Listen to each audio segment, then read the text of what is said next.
안녕하세요. 40대 여자입니다. 저는 지금 제가 처한 상황을 어떻게 해결해야 할지 모르겠어서 글을 써봅니다. 우선 저와 지금의 남편은 불륜관계로 맺은 부부입니다.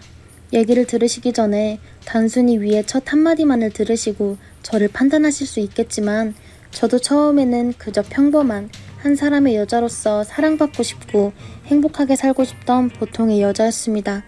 저는 전 남편과 오랜 기간의 연애를 했어요. 무려 7년이라는 긴 시간을 만나면서 이 사람과 인생을 함께해도 되겠다는 확신이 들어서 결혼을 하게 되었고요. 그런데 왜 그렇게 된 건지 자식을 낳고 행복하게 살던 남편이 변했어요. 잦은 도박 습관처럼 저지르는 불륜, 그것에 불만을 가지면 가차없이 저를 힘으로 제압해서 방에 가둬두고는 했어요.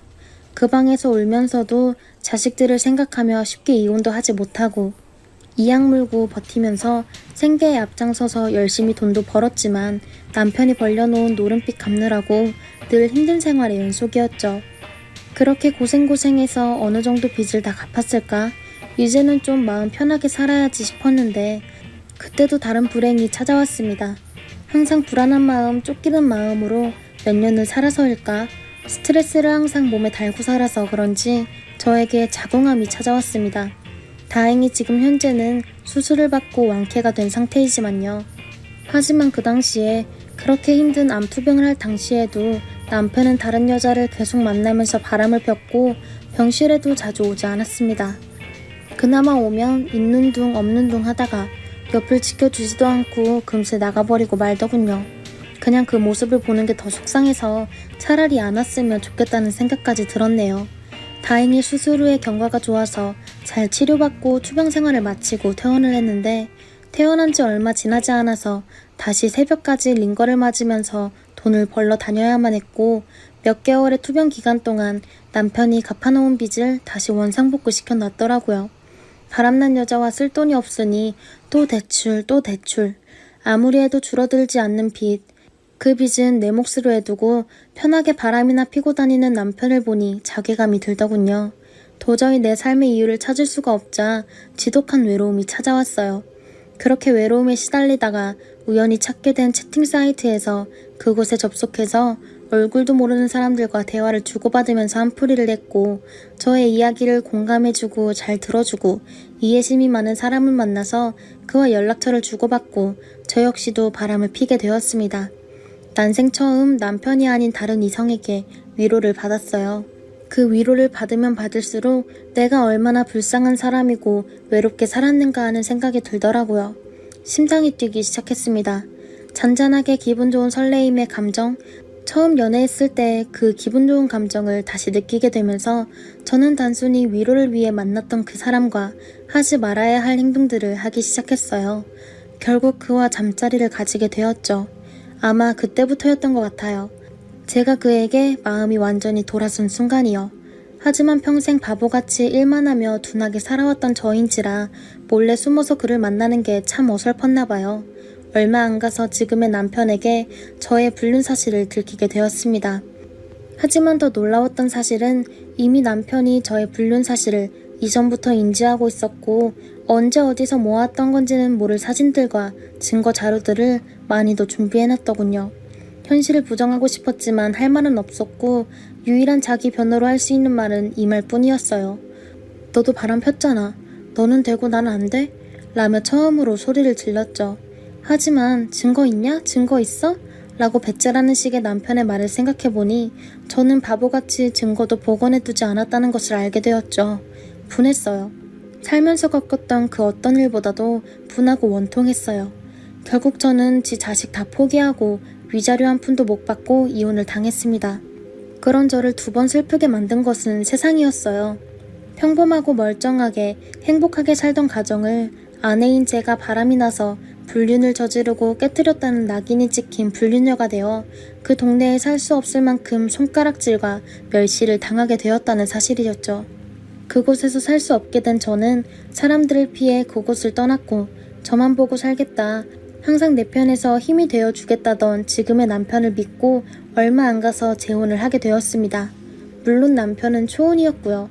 처음으로 한 결혼 생활이 너무나도 지옥이었기에 그보다 지옥 같은 곳은 없다는 생각 때문이었을까? 아마 내가 너무 지쳐 있어서 누군가에게 기대고 싶었던 것일까? 고작 1년도 채 만나보지 않았던 그에게 너무도 쉽게 마음을 주고 금세 재혼을 하게 되다니. 이제 행복해야지, 행복해야 되는데. 그런데 내 편이 되어주겠다던 그에게 제가 너무 큰 희망을 가졌던 것일까요? 행복할 줄 알았던 재혼 생활. 불행의 시작이 된 것은 시부모님이었어요. 결혼 전부터 저를 못마땅하게 생각했던 시부모님이 말도 안 되는 요구들을 하시면서 늘 저에게 상처 주는 언행들을 반복하셨어요. 처음에는 그냥 참고만 살았는데 마냥 듣고만 있기엔 너무 심하다고 생각이 되어서 제가 멈춰달라고 말씀을 드리게 되었죠. 그때부터였어요. 어른이 말하면 그냥 들어라. 어디서 근본도 없는 잡것이 들어와서 그러냐? 라고 하시면서 욕을 하시더라고요. 저는 속상했지만 그래도 내 편이 되어준다던 지금의 남편에게 도움을 요청했고, 남편이 처음에는 제 편을 들어서 조금 노력해주나 싶었는데 이제도 본인도 스트레스인지 다 내 탓이라고 하면서 나는 초혼인데 네가 이혼녀로 시집을 왔으면 그거에 맞춰서 설설 기어야 되는 거 아니냐고, 저에게 언행을 고치고 어른이 말씀하시면 다 듣고 시키는 거 다 하라고 그렇게 말하더라고요. 정말 너무 어이가 없었어요. 시부모님과 저는 그렇게 사이가 틀어지기 시작했고, 그 과정에서 남편과도 자주 다투게 되면서 이제는 완전히 사이가 멀어지게 되었습니다. 너무도 당당하게 외도를 하는 남편의 모습을 보니 이미 제자리는 없어진 듯 보였죠. 이게 무슨 데자뷰 같은 현상인지 지난 남편과의 일들이 똑같이 벌어지더군요. 하지만 저는 이번만큼은 그렇게 되지 않기 위해 그를 타이르고 참으면서 살아왔지만 저 역시 결국은 사람인지라 외도를 하며 당당한 그의 태도에 참지 못하고 결국 또 다투게 되었어요. 이제 그 사람의 마음속에는 저에 대한 사랑이 조금도 남아있지 않은 건지 차마 입에 담지도 못할 말들을 하더군요. 야, 나같이 평범한 사람이 너같이 안 걸린 여자랑 살아주는 것도 고맙게 생각해. 다른 놈이랑 살다가 쫓겨난 여자가 무슨 말이 그렇게 많아? 그냥 아무 말 말고 기죽이고 네 알겠습니다만 하고 살아도 이쁨을 받을까 말까 하는데 라고 하는데 너무 기가 막혔어요. 저는 분명 재혼하기 전에 남편에게 말했어요. 나는 자궁암 환자다. 아이도 낳을 수가 없는 여자다라고 분명 말했는데, 그랬었는데 그때는 아무 상관도 없다고 했던 남편이 이제 와서 하는 얘기가 너같이 자궁암 걸린 여자랑 누가 살겠냐고 누가 라고 말을 했는데 그 말이 너무 상처가 돼서 견딜 수가 없었어요. 결혼 전엔 그런 내 모습은 하나도 거짓 없이 다 얘기했었고, 그래도 그런 내가 좋다며 하루에도 몇 번씩 불타올라서 관계를 요구하더니 사람이 이제는 제가 더럽고 추하다는 식으로 얘기하니까 너무 기가 막히더라고요. 자식을 버린 죄책감에 견딜 수 없어서 우울증에 시달릴 때마다 제가 지은 죄의 대가라고 생각하고 참고 지내고 있었지만 갈수록 심해지는 언행 그리고 무력 행사에 더 이상 참을 수가 없더라고요. 그렇다고 자식까지 잃고 결혼한 여자가 다시 이혼을 할 수도 없고 제가 어떻게 해야 할지를 모르겠네요.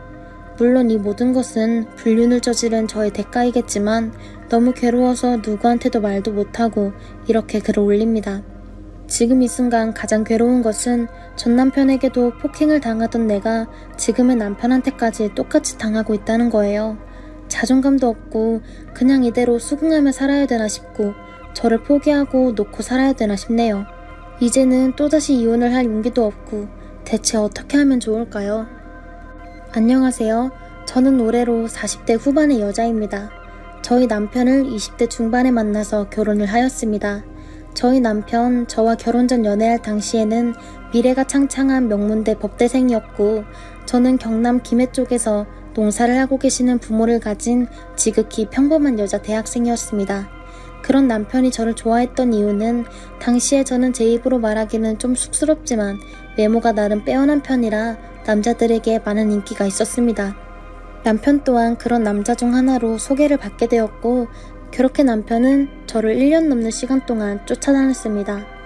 저를 쫓아다니면서 자신이 곧 사법시험만 패스하면 판사 부인으로 떵떵거리며 살게 해주겠다며 손에 물 한 방울 안 묻힐 거라고 온갖 가머니설로 절 설득하던 남편은 사귄 지 얼마 안 되었을 무렵 일부러 저를 임신시켰습니다. 제가 조심하자고 여러 번이나 말을 했는데도 말로는 알겠다고 하더니 의도적으로 임신시켜버린 남편.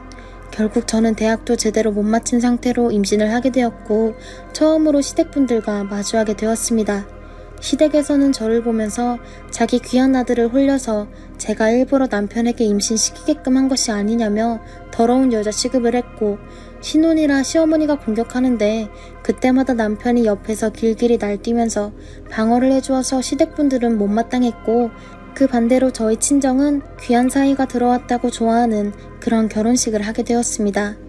그렇게 시간이 흘러 남편의 사법고시 생활은 시작이 되었고, 금방 판사가 될 것처럼 호언장담하던 남편의 사법고시는 하염없이 시간이 길어지게 되더군요. 그 시점에 저희는 아이를 둘이나 가지게 되었고, 경제 능력이 없는 기간 동안은 시댁에서 살기로 했습니다. 하지만 남편의 영원할 줄만 알았던 저에 대한 마음은 제가 둘째를 낳게 되면서부터 바뀌더라고요. 저도 애를 둘이나 낳고 시댁에서 살다 보니 저의 외형적인 자기관리를 못한 것이 문제였을까요? 어느 날부터인가 시댁분들이 뭐라고 하시면 저를 항상 감싸줬던 남편이 시부모님 편을 들기 시작했습니다. 모든 것이 다 저의 잘못으로 인해 벌어진 거라고 말하던 남편은 심지어 공부가 잘 안 될 때는 저에게 손찌검을 하기도 했습니다. 그런 남편으로 인해서 눈물도 많이 흘리고 있지만 얼마나 공부에 대한 스트레스가 크면 저럴까 하는 생각도 했습니다. 하지만 고생 끝에 보람이 오는 걸까요? 남편은 결국 고시 패스를 하게 되었고 집안은 축제 분위기가 되었습니다. 남편이 저를 끌어안으면서 그동안 고생 많았다고 이제 행복하게 해준다며 말했지만 판사를 원했던 남편은 생각처럼 되지 않았는지 변호사의 길을 걷게 되었습니다. 변호사가 되고 나서 드디어 시댁에서 독립을 하게 되었습니다. 하지만 앞으로 정말 행복한 날만 있을 줄 알았던 제 꿈은 일장춘몽과 같이 너무나도 짧았습니다. 남편은 변호사가 되고 나서부터 여전히 스트레스를 받으면 저에게 소리를 지르며 화를 내고, 심할 때는 손찌검은 기본, 급기야 험한 말을 하며 저에게 나가라는 말만 앵무새처럼 반복하더군요. 저는 그때마다 제가 뭘 잘못했는지도 모르고 제발 이혼하자는 말만은 하지 말아달라고 했습니다. 남편은 자신이 벌어오는 많은 월급 중에 생활비로 150만 원을 주었으며 공과금이나 애들 용돈이나 양육비며 집안 식비를 쓰면 제가 쓸 돈은 오히려 모자라서 친정에서 좀 타다 쓰거나 남편에게 부탁을 해서 어렵게 받아냈습니다. 그렇게 돈을 요구할 때마다 집구석에 처박혀서 돈도 안 벌어오는 게 돈만 쓸 줄 안다며 폭언들을 내뱉었고, 제가 그 돈으로 생활비도 안 된다고 말할 때면 욕까지 퍼부으며 화를 내는지라 저는 항상 쪼들릴 때마다 아끼고 살았습니다. 그러다 보니 친구들을 만나거나 친정에 가거나 쇼핑은커녕 머리카락이 길면 제 손으로 머리를 잘라야 했고 10년이 넘도록 제 옷 한 벌 사본 적이 없습니다. 그런 모양이다 보니 남편은 그런 제 모습을 보며 너무 자기 관리를 안 한다고 추하다며 혀를 차더군요. 결혼하고 나면 변한다더니 처녀 때 모습이 눈곱만큼이라도 남아있어야 이뻐할 구석이라도 있지, 지금의 몰골을 거울 앞에 가서 보라고, 밖에 같이 나가기도 쪽팔린다며 부부 동반 모임 초대가 와도 쪽팔린다면서 한 번도 어디 가서 소개를 안 시켜줍니다. 저도 사람인지라 자꾸 저를 무시하는 남편의 태도에 대해서 하소연을 했더니 오히려 건방지다며 감히 자기한테 기어오르냐며 뺨을 때리더니 틈만 나면 이혼하자는 말을 하면서 자신이 명문대 출신 변호사인데 너는 대학도 못 나온 못된 여자라 말도 안 통한다고 하더군요. 모든 경제권을 자신이 쥐고 있던 남편은 자식들한테 그 경제력을 과시하고자 하는지 아들한테 저도 모르게 용돈을 주면서 저보다 자신의 말만 들으면 모든 것이 낫다는 걸 보여줬습니다. 결국 그런 남편의 의도가 먹혔는지 아이들도 저를 만만히 보고 시부모님도 만만히 보고 대화는 아빠랑만 말하더군요. 아이들이 점차 커갈수록 그런 성향은 남편을 빼닮아서 점점 저를 엄마가 아닌 힘으로만 대하려고 하는 모습에 저도 우울증이 오기도 했습니다. 제 지인들에게 너무 힘이 들어서 고충을 털어놓으면 지인분들은 저에게 왜 이혼하지 않냐고 말했지만 저는 그 당시에 제 인생의 모든 것은 가정이었습니다. 어린 나이에 의도치 않았던 임신과 남편의 사법고시만을 바라보며 살았는데 어떻게 그 고통을 견디며 사법고시를 패스한 남편과 아이들에 대한 희망, 그 모든 걸 다 잘라내고 밖으로 나가서 이혼녀 딱지를 붙이고 법적으로 잘 아는 남편에게서 무언가를 받아내서 잘 살 거라는 건 상상조차 못했습니다. 친정 부모님은 오죽하면 힘들어하는 저에게 넌지시 이혼 얘기를 꺼내기도 하셨지만 저는 되려 가정을 파탄내려고 하시냐면서 부모님께 짜증을 냈습니다. 하지만 그런 저도 도저히 견딜 수가 없는 상황이 오고야 말았습니다. 맨날 시집살이를 하면서도 별말 없이 있는 제가 그토록 만만했는지 남편에게 다른 여자가 생겼습니다.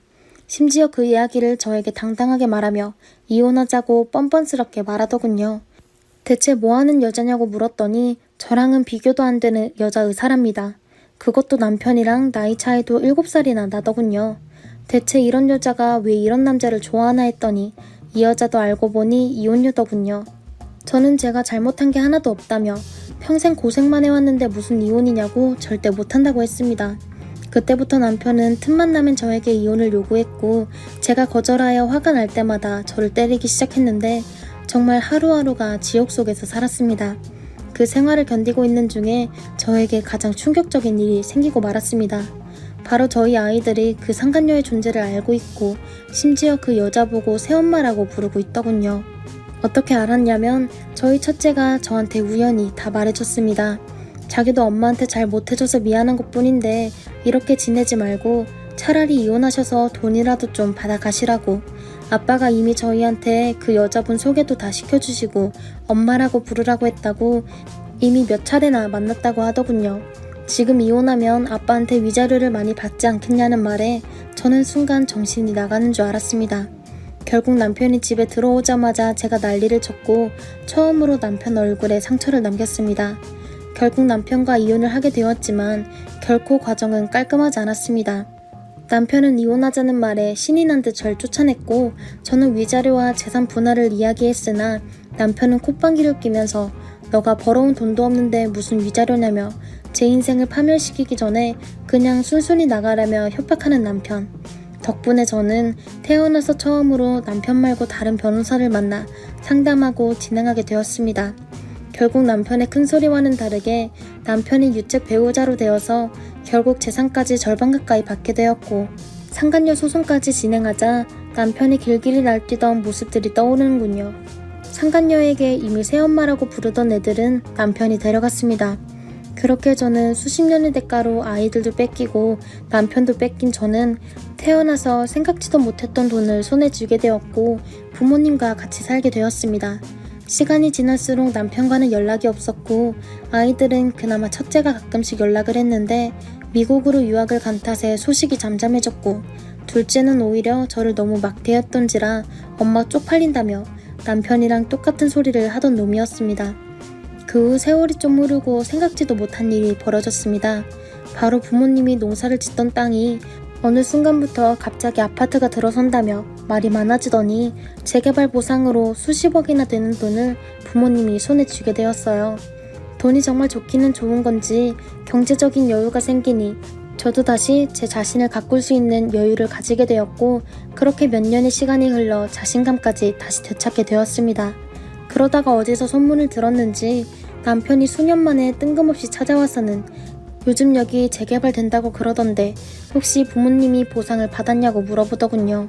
그걸 알고 나더니 맨날 뻔질나게 찾아와서 저에게 보고 싶었다는 둥 애들이 엄마를 보고 싶어 한다며 헛소리를 하더니 남편은 끝내 저희 집 앞까지 찾아와 제게 하는 소리가 너무 이뻐졌다면서 다시 만나고 싶다는 헛소리를 하더군요. 제가 자리를 박차고 나가자 저를 계속 따라와서 사정을 하더군요. 자기가 잠시 미쳤다고 정말 어리석었다고요.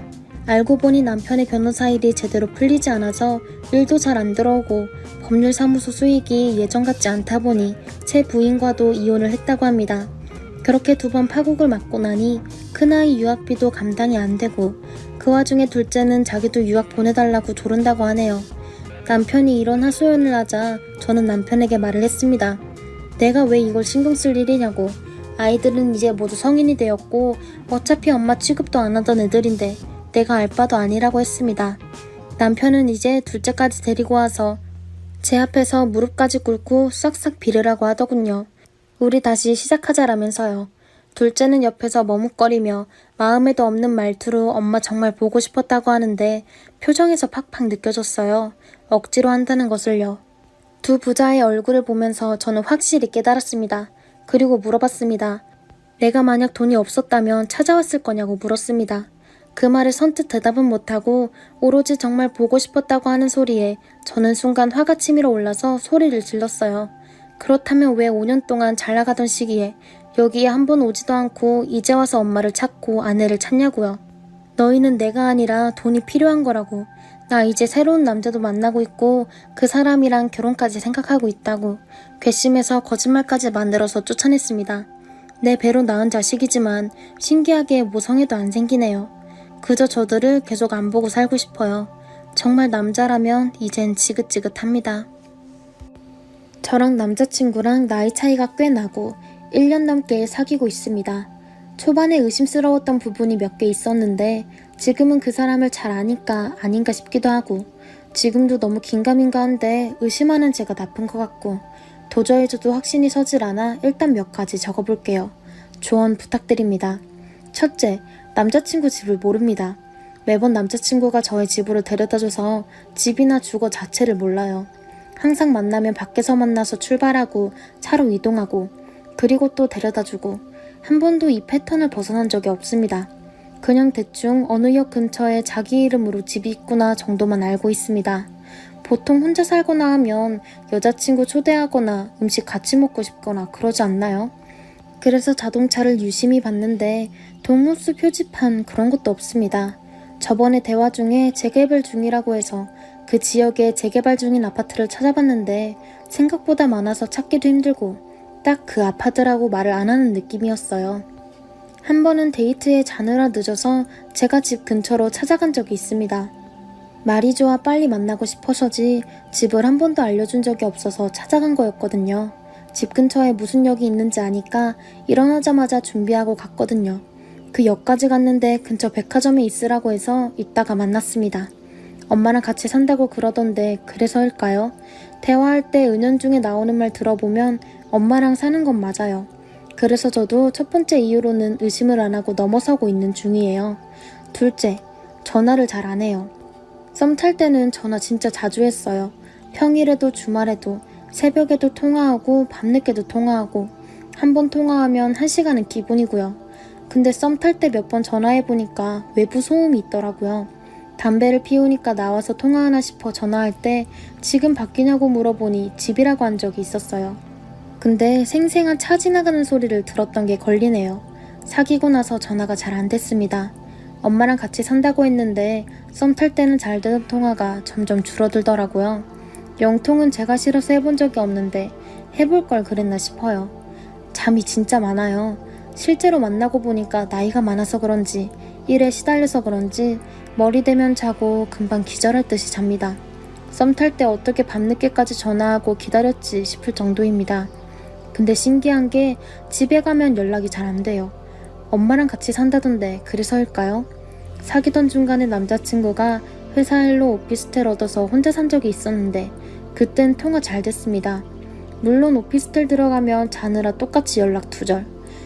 그땐 매일 야근하던 시기라 매일 뻗었었거든요. 정말 연애 초부터 의심스러운 게 있는데 가족들과 있으면 정말 연락이 안 됩니다. 시골 내려가거나 근처에 사는 누나 가족을 만나거나 하면 정말 연락이 안 돼요. 하루에 카톡 3통, 4통 정도 합니다. 데이트할 때 핸드폰 정말 안 꺼내요. 핸드폰 안 하고 데이트에 완전 집중합니다. 원래 핸드폰을 안 보는 사람이긴 하더라고요. 근데 핸드폰이 너무 안 울려요. 알람 온 걸 본 적이 없습니다. 봐봤자 라인 친추됐다는 알림뿐 카톡 알림을 꺼놨나 싶을 정도?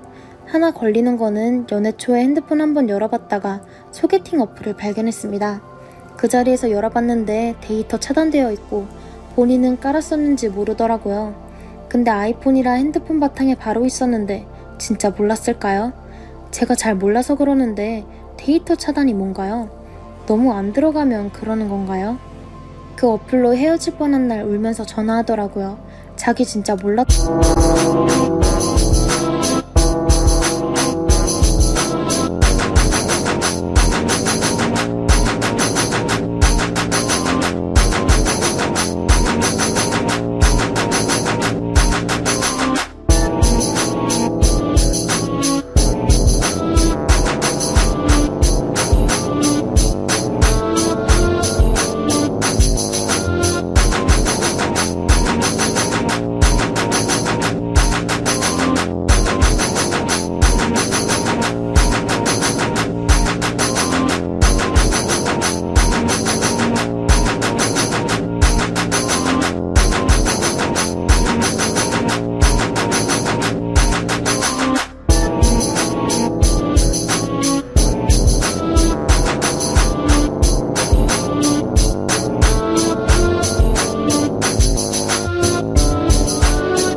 없다고. 어플 설치 내역이랑 결제 내역이랑 있는지 봤는데 없고 채팅도 거의 안 했고 만난 적도 없다고 헤어지자고 하면 알겠다고 미안하다고 사과하며 기회 한 번 달라고 했었어요. 그 모습에 넘어갔는데 이게 아직도 제 발목을 잡아요. 가끔 핸드폰 열어서 사진 찍어보고 싶어요. 근데 너무 미친 사람 같아서 못하는 중이에요. 지금까지 비밀번호도 모르고 몇 번 자리 비웠을 때 핸드폰 볼까 하다가 미친 것 같아서 포기했습니다. 넷째, 가족 얘기를 잘해요. 생각보다 가족 얘기를 잘합니다. 가족 관계는 다 알고 사정 같은 것도 이젠 잘 알고요. 가족 여행도 1년에 한 번은 가요. 얼마 전에 너무 궁금해서 남자친구에게 누가 봐도 번듯한 직장 다니고 있고 집 있고 차 있고 외모 안 딸리는데 왜 결혼 안 하냐고 물었는데 가치관이 확실하게 있더라고요. 본인은 아이를 싫어하고 형 누나들의 결혼 생활을 보고 너무 현실적인 걸 일찍 알아서 결혼할 생각이 없대요. 굳이 그런 제도가 있어야 하나 싶은 입장이에요. 실제로도 아이 프로그램, 육아 프로그램 싫어하고 평소 행동이랑 가치관이 너무 같아서 결혼 생각 없다는 말에 완전 수긍했습니다. 다섯째, 데이트는 잘합니다. 일이 한가할 때에는 평일에도 만나요. 평일 점심시간 때 차 끌고 와서 제 지역으로 오더라고요. 항상 데려다주고 데리러 와서 일하다 집에 가서 차 끌고 집 근처로 오는 거 보면 미혼이 맞는 것 같기도 하고 주말에도 데이트 잘합니다. 평균 주일에 데이트하는데 토요일, 일요일 중에 골라서 만나요. 물론 만나는 시간도 정상적이에요. 지역도 매번 다르게 노는데 잘 갑니다. 낮에 만나서 밤까지 있어요. 제가 외박이 안 돼서 외박은 해본 적이 없습니다. 여섯째, 카드도 잘 씁니다. 이것 때문에 의심한다고 하는데 모든 데이트 비용을 남자친구가 계산하거든요. 본인이 카드로 만날 때마다 모든 걸 다 계산해요. 카드 명세서 날라올 텐데 유부남이라면 이렇게까지 못 쓸 거잖아요. 정말 이곳저곳 많이 다니고 많이 가줍니다. 정말 비싼 물건도 자기 돈으로 잘 사줍니다. 카드 쓰는 거 보면 아닌가 싶기도 하고 참 저를 만난 지 얼마 안 돼서 차를 바꿨어요. 새 차라서 지극정성이더라고요. 새벽에 세차하러 가고 차 내부도 종종 보는데 뒷좌석 깔끔하고 의자 시트, 트렁크도 깔끔해요. 항상 제가 앉아있는 대로 조수석 위치 그대로고 제가 의자 위치 다르면 예민한 거 알아서 의자 위치 바뀌면 미리 말해줘요. 뚱뚱한 남자애가 앉아서 의자가 뒤로 밀려있어. 엄마 모시고 시골 내려가서 시트 위치가 바뀌어있을 거야 이런 식으로요. 차 용품은 제가 챙깁니다. 방향제 몇 가지를 차 구석에 숨겨두었는데 그대로입니다. 포장지까지 안 떼고 매번 제 위치입니다. 혹시나 부인이 있다면 방향제 보고 뭐라고 했을 거 아니에요. 남자친구 센스로는 못 사는 방향제이거든요. 그래서 차 내부 볼 때마다 방향제 위치나 시트 보고 유부남은 아닌가 싶어요. 여덟째, 저한테 정말 잘해줍니다. 이래서 헷갈려요. 저에게 첫눈에 반했다고 했어요. 본인이 그동안 연애는 했어도 제대로 돌아다니고 사귄 적이 없다고 하더라고요. 그래서인지 자기는 저랑 처음 하는 게 너무 많다고 좋아했던 사람이었어요. 정말 매 순간 최선을 다합니다. 사람 많은 거 싫어하는 사람이 웨이팅 같은 거 같이 잘해주고 사진 찍는 거 싫다는 사람이 사진 잘 찍고 매일 걱정하고 나이 차이가 많이 나서 항상 걱정하는 사람이에요. 그리고 누가 봐도 정말 저한테 빠진 사람 같아요. 그렇게 다정한 사람이 아닌데 저한테만 다정하고 그동안 사귀면서 단 한 번도 변한 적이 없던 사람이에요. 하지만 가끔씩 연락이 안 되고 휴대폰이 안 울리고 집에 안 데려가고 그런 걸 보면 쌓입니다. 유부남이라고 하기에는 행동들이 누가 봐도 미혼이에요. 핸드폰에 소개팅 어플 본 뒤로 제가 뒤에서 몰래 의심해요. 가끔은 너무 저한테 과분하게 착한 사람이라 뒤에서 이러고 의심하는 게 제가 미친 것 같습니다. 휴대폰에서 어플 발견한 이후로 이렇게 됐어요. 유부남은 아닐지라도 그냥 어플 본 뒤로 혹시나 딴짓할까봐 더 이러는 것 같아요. 한번 신뢰를 잃으면 붙이기가 너무 힘드네요. 전 남자친구가 양다리였어서 그런가 더 심한 것 같아요. 한번 남자친구 집을 미행해보고 싶어도 경기에서 서울까지의 거리라 차 없는 제가 미행하기 힘들어요. 핸드폰도 어플 본 뒤로는 단 한 번도 없습니다. 핸드폰 열어서 샅샅이 뒤지게 해달라고 하고 싶은데 저도 남자친구한테 핸드폰 보여주기 싫고 집착녀처럼 보일까봐 보여달라는 소리 못했어요. 대놓고 물어봐도 되나요? 남들이 보기엔 어떠신가요? 진짜 유부남 혹은 딴짓하는 사람 같아 보이나요? 한번 이런 생각이 들면 끝도 없네요. 친구한테 말하지 못하겠고 남자친구에게 대놓고 물어보자니 집착처럼 보이고 저 혼자 뒤에서 이런 고민하는 게 미친 것 같습니다. 어때 보이세요? 후기입니다. 여러분들의 댓글을 모두 읽어보았고 대부분이 유부남이 맞을 수 있다는 의견을 주시더라고요. 결론부터 딱 먼저 말하겠습니다. 여러분이 생각하시는 유부남 맞습니다. 너무 충격적이라 저도 너무 놀랐고요. 사실 어느 정도 심증으로 글을 쓰긴 했는데 그 심증들이 사실이라고 증명해주는 거였네요. 댓글 중에 이런 글이 있더라고요. 남자친구 핸드폰 혹시 데이터 끄기 해놓은 거 아니냐. 그러면 알람도 안 울린다. 확인해보라고 하더라고요. 네, 예전에도 데이터 꺼놓았고 그래서 다시 확인해봤어요. 그래서 남자친구가 잠시 자리를 비운 사이 재빨리 핸드폰을 확인해보니 너무 놀랐습니다. 정말 데이터를 꺼놓았더라고요. 그래서 그동안 저를 만날 때 아무것도 울리지 않았던 겁니다.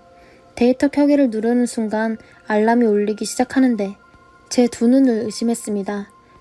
올 때 아들이 먹게 아이스크림 사오라는 메시지가 연속적으로 뜨는 거 보면 누가 봐도 남자친구의 와이프였습니다.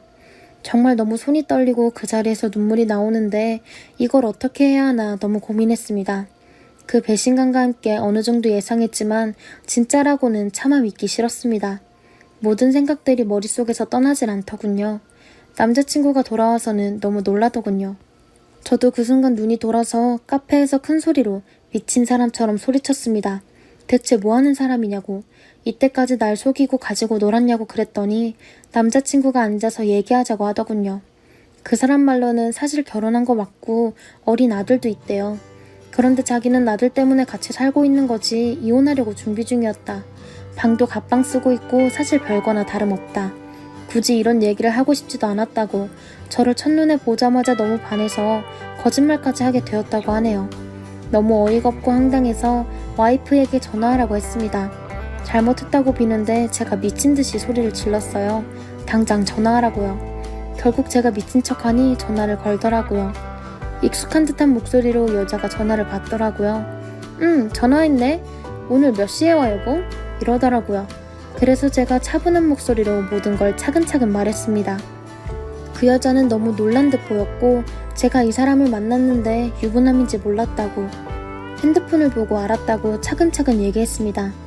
그리고 다시는 만나지 않겠다고 말하고 이 모든 상황을 아셔야 할 것 같다고 해서 전화했다고 했더니 아내 되시는 분이 한참을 말이 없더니 전화를 끊어버리시더라고요. 그리고 저는 드라마에서 보는 것처럼 물컵에 있던 물을 얼굴에 붓고 나왔습니다. 그리고 한 통의 문자가 도착했는데 아까 아내라는 분이 문자가 왔더라고요.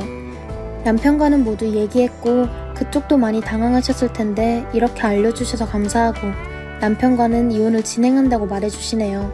혹시라도 연락이 필요할 수도 있어서 연락했다고 하더라고요. 저도 최대한 도와드린다고 얘기했습니다. 정말 내 인생에서 이상한 사람을 만나서 시간을 허비하고 여러분들도 혹시라도 의심이 가면 혼자 생각하시지 마시고 주변 분들의 도움과 조언을 들으세요. 좋다고 콩깍지가 씌어서 아무것도 판단 못하게 될 수도 있더라고요. 어쨌든 지금이라도 알게 되어서 정말 다행이라고 생각합니다. 이상한 놈 만나서 고생한 저를 위해 댓글 달아주신 여러분 정말 감사합니다. 저를 상간녀가 될 위기에서 구해주셨네요. 주셨네요.